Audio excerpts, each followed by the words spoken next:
Hi guys, thank you for joining me for Christian Education Kids Edition. So today we are talking about Abram. Now Abram is called one name in the beginning of the Old Testament and then a different name at the end. So he starts out as Abram and then he finishes up being called Abraham.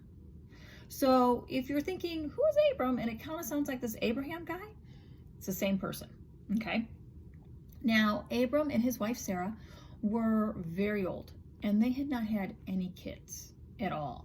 And they didn't think they were ever going to have any kids. But then God makes a promise to Abraham. And remember, God always keeps his promises, right? If God makes a promise, that's it, it's happening. So let's hear about this promise that God made to Abraham. God came to Abram and made a promise. Abram, you are very special to me. I will take care of you and give you lots of children and grandchildren and great-grandchildren. But Abram asked God many times, are you sure? I don't have any children yet. God thought Abram needed something more to help him understand. So God took Abram outside and showed him the night sky. Your family will include as many people as there are stars in the sky. Abram stared up at all those stars. He couldn't begin to count all of those twinkling lights.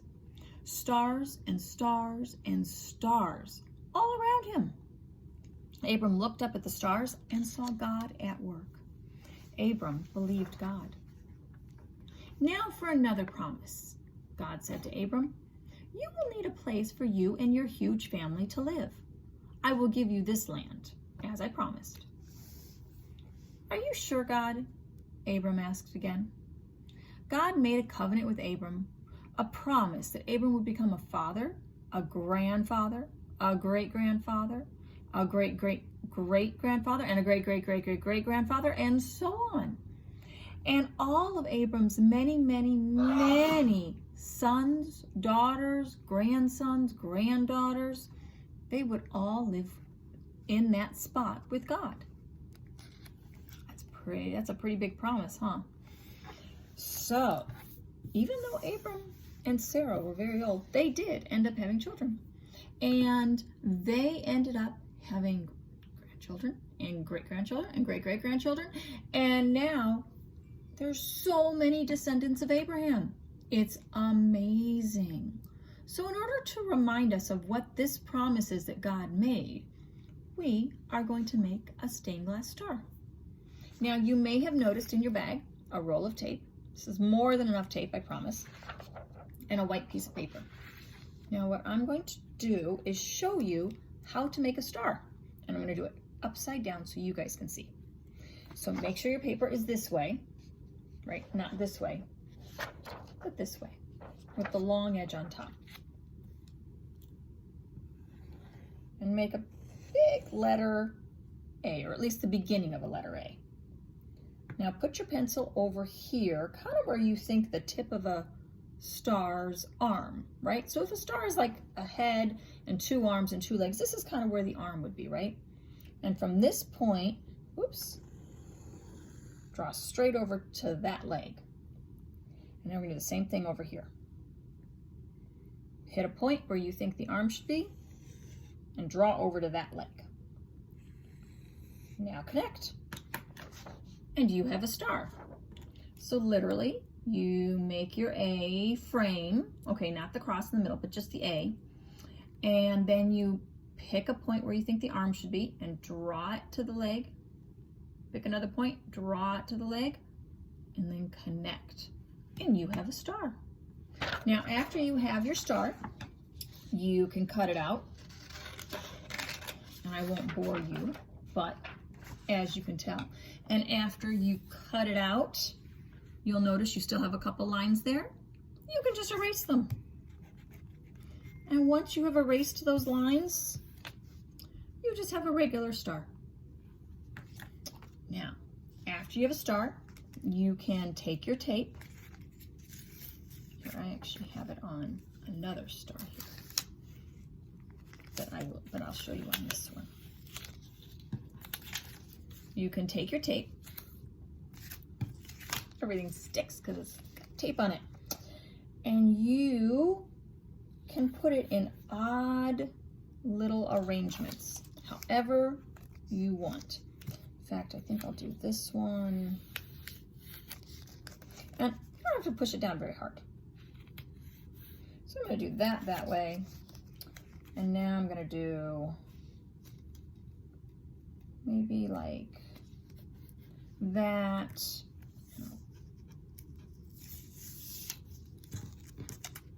And remember, you don't have to push very hard. And maybe another one there. And now I'm going to get my crayons that we had before, and you can do any colors you want. And you color in a couple of the spots.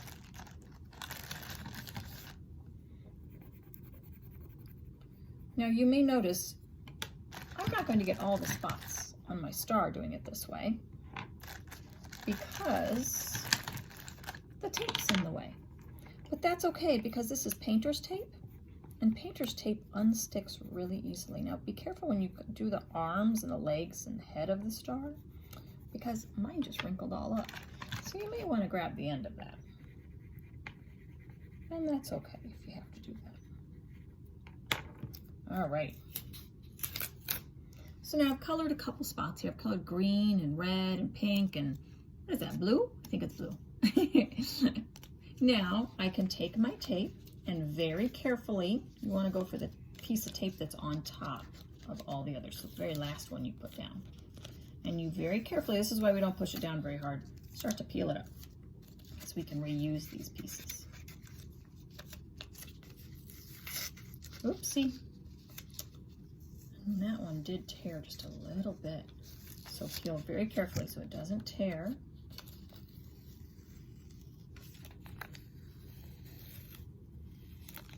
There we go. So now you can see I have these spots. So what I can do is I can actually readjust my tape and make a couple more colors and areas to do. So I might actually take my tape and I'm going to put it right over the blue right there. And now I'm going to go to, white's kind of boring. Maybe I'll do this orange right here.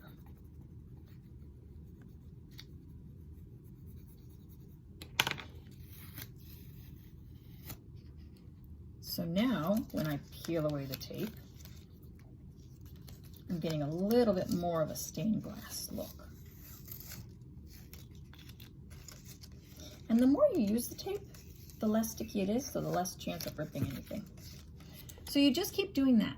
You just keep taking your tape, putting it on, taking it off, making new spots, and by the end of it, you have a stained glass window star, or a star that looks like a stained glass window. Now you can make as many of these as you want because you can reuse the tape, and you can use any paper you want, in fact, as well. You can actually dig around in the recycling bins, see what paper you can find that you can reuse in some way, and you could even string them from your above your bed or something like that, and you have all the stars in the sky. Just like God's promise, Abraham would have as many children as there were stars in the sky. I will see you next week, guys. Actually, I take it back. I'll see you at 6:30 tonight, so come to check in. Bye, guys.